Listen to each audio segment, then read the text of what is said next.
Hi friends, അസ്സലാമു നമസ്കാരം. Welcome back to my channel. ഇന്നത്തെ നമ്മുടെ റെസിപ്പി ഉണ്ടാക്കാൻ വളരെ ഈസിയും കഴിക്കാൻ നല്ല ടേസ്റ്റിയുമായിട്ടുള്ള ഒരു സോഫ്റ്റ് പിസ്സയാണ്.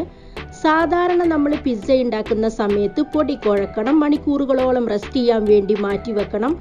അതൊന്നും ആവശ്യമില്ല. മിനിറ്റുകൾക്കുള്ളിൽ നല്ല അടിപൊളി ടേസ്റ്റുള്ള ഒരു പിസ്സ എങ്ങനെ തയ്യാറാക്കിയെടുക്കാം എന്നൊന്ന് നോക്കിയാലോ. നമ്മുടെ സിമ്പിൾ ആൻഡ് ടേസ്റ്റി പിസ്സ തയ്യാറാക്കിയെടുക്കാൻ വേണ്ടി വലിയൊരു ബൗളിലേക്ക് നമുക്ക് 2 കപ്പ് മുഴുവനായിട്ടുമുള്ള മൈദ ഇട്ട് കൊടുക്കാം. മീഡിയം വലിപ്പത്തിലുള്ള 2 പിസ്സയുടെ അളവിലാണ് നമ്മൾ ഇൻഗ്രീഡിയൻസിന്റെ അളവ് ഇവിടെ പറയുന്നത്. ഇതിലേക്ക് നമുക്ക് 1 ടേബിൾ സ്പൂൺ മുഴുവനായിട്ടുമുള്ള പഞ്ചസാര ചേർത്ത് കൊടുക്കാം. കൂടെ തന്നെ 1 ടീസ്പൂൺ മുഴുവനായിട്ടുമുള്ള ഈസ്റ്റ് ചേർക്കാം. ആവശ്യത്തിനുള്ള ഉപ്പും കൂടി ചേർത്ത് കൊടുക്കാം. അടുത്തതായി നമ്മൾ ഇതിലേക്ക് ചേർത്ത് കൊടുക്കുന്നത് ലൈറ്റ് ആയിട്ടുള്ള ചൂടുവെള്ളമാണ്. നമ്മുടെ കൈ വെച്ച് കഴിഞ്ഞാൽ കൈ പൊള്ളാൻ പാടില്ല. ആ തരത്തിലുള്ള ലൈറ്റ് ചൂടുവെള്ളം വേണം ചേർത്ത് കൊടുക്കാൻ. ആദ്യം നമുക്ക് 1 ഗ്ലാസ് മാത്രം ചേർത്ത് കൊടുത്താൽ മതി. ഇനി നമുക്കൊരു സ്പൂൺ വെച്ച് ഇത് നന്നായിട്ടൊന്ന് മിക്സ് ചെയ്തെടുക്കാം. ഇപ്പം നമ്മൾ 1 ഗ്ലാസ് മാത്രമേ വെള്ളം ചേർത്ത് കൊടുത്തിട്ടുള്ളൂ. ബാക്കിയുള്ള 1 ഗ്ലാസും കൂടി ഒഴിച്ചു കൊടുക്കാം. വീണ്ടും നന്നായിട്ട് മിക്സ് ചെയ്തെടുക്കാം. ഇപ്പം നമ്മളെല്ലാം കൂടി നന്നായിട്ട് മിക്സ് ചെയ്തെടുത്തിട്ടുണ്ട്. ഇനി നമുക്ക് ഈ ഒരു മിക്സ് ബ്ലെൻഡറിലേക്ക് ഒഴിച്ചു കൊടുത്ത് ഫൈനായിട്ടൊന്ന് ബ്ലെൻഡ് ചെയ്തെടുക്കാം. പിസ്സക്കുള്ള ബാറ്റർ നമ്മൾ ഫൈനായിട്ട് ബ്ലെൻഡ് ചെയ്തെടുത്തിട്ടുണ്ട്. ഈ ബാറ്റർ മുഴുവനായിട്ടും ഈ ഒരു ബൗളിലേക്ക് തന്നെ ഒഴിച്ചു കൊടുക്കാം. അപ്പോൾ ഇതാണ് നമ്മുടെ പിസ്സക്കുള്ള ബാറ്റർ. ഒരുപാട് ലൂസുമല്ല, ഒരുപാട് തിക്കുമല്ല. ഈ ഒരു കൺസിസ്റ്റൻസിയിൽ വേണം നമ്മുടെ പിസ്സ ബാറ്റർ ആയി കിട്ടാൻ. ഇനി നമുക്ക് ഈ ബാറ്റർ അടച്ചു വെക്കാം. ഏകദേശം ഒരു 15 മിനിറ്റ് വരെ റെസ്റ്റ് ചെയ്യാൻ വേണ്ടി മാറ്റി വെക്കാം. പിസ്സ ബാറ്റർ നമ്മൾ റെസ്റ്റ് ചെയ്യാൻ വേണ്ടി മാറ്റി വെച്ചിട്ട് ഏകദേശം ഒരു 15 മിനിറ്റ് കഴിഞ്ഞിട്ടുണ്ട്.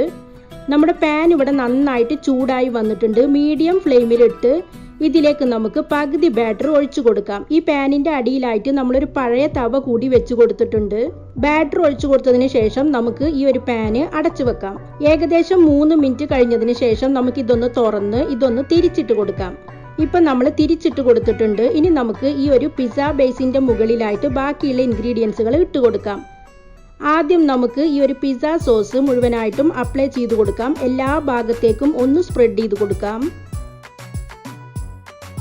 പിസ്സ സോസ് നമ്മൾ എല്ലാ ഭാഗത്തേക്കും സ്പ്രെഡ് ചെയ്ത് കൊടുത്തതിന് ശേഷം നമുക്ക് ഇതിൻ്റെ മുകളിലായിട്ട് ക്യാപ്സിക്കം നൈസായിട്ട് കട്ട് ചെയ്തത് ഇട്ട് കൊടുക്കാം.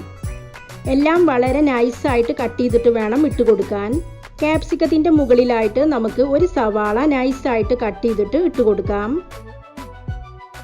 അതിൻ്റെ മുകളിലായിട്ട് നമുക്ക് ഒരു വലിയ ടൊമാറ്റോ നൈസായിട്ട് കട്ട് ചെയ്തിട്ട് വെച്ച് കൊടുക്കാം. ഇനി നമുക്ക് ചിക്കൻ പീസസ് ഇട്ട് കൊടുക്കാം. ഈ ചിക്കൻ നമ്മൾ ഉപ്പും മുളകും മഞ്ഞൾപ്പൊടിയും മാത്രം ഇട്ട് ഫ്രൈ ചെയ്തെടുത്തിട്ടുള്ളതാണ്. അതിനുശേഷം ചെറിയ ചെറിയ പീസുകളായിട്ട് കട്ട് ചെയ്തിട്ടാണ് നമ്മൾ ഇതിൻ്റെ മുകളിലായിട്ട് ഇട്ട് കൊടുക്കുന്നത്.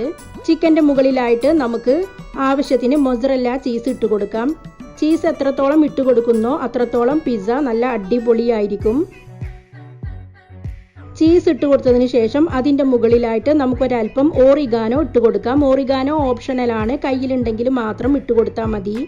ഓറിഗാനോ കൂടി ഇട്ട് കൊടുത്തതിന് ശേഷം നമുക്ക് ഇനി മീഡിയം ടു ലോ ഫ്ലെയിമിൽ വെച്ച് ഈ ഒരു പാന് അടച്ചു വെക്കാം. ഇപ്പം നമ്മുടെ പിസ്സ കുക്കാകാൻ വേണ്ടി വെച്ചിട്ട് ഏകദേശം ഒരു 10 മിനിറ്റ് കഴിഞ്ഞിട്ടുണ്ട്. മൊസറല്ല ചീസൊക്കെ നന്നായിട്ട് മെൽട്ടായിട്ട് വന്നിട്ടുണ്ട്. സ്പോഞ്ച് പോലെ നമ്മുടെ പിസ്സ നന്നായിട്ട് പൊങ്ങി വന്നിട്ടുണ്ട്. ഇനി നമുക്കിത് ചൂടാറിയതിന് ശേഷം മാത്രം ഇത് കട്ട് ചെയ്യാം. അപ്പോൾ ഇതാ നമ്മുടെ അടിപൊളി ടേസ്റ്റുള്ള സിമ്പിൾ ആൻഡ് ടേസ്റ്റി പിസ്സ ഇവിടെ തയ്യാറായി കഴിഞ്ഞു. എല്ലാവരും ഒന്ന് ട്രൈ ചെയ്ത് നോക്കുക. ഈവനിങ് സ്നാക്കായിട്ടും ഇഫ്താർ ടൈമിലും സെർവ് ചെയ്യാൻ പറ്റുന്ന ഒരു അടിപൊളി ടേസ്റ്റുള്ള പിസ്സയാണിത്. എല്ലാവരും ട്രൈ ചെയ്ത് നോക്കുക. എൻ്റെ വീഡിയോകളും റെസിപ്പികളും നിങ്ങൾക്ക് ഇഷ്ടമാവുന്നുണ്ടെങ്കിൽ സബ്സ്ക്രൈബ് ചെയ്യുക. ഇൻഷാ അല്ലാ വീണ്ടും പുതിയൊരു വീഡിയോയിലൂടെ കാണാം. Bye bye.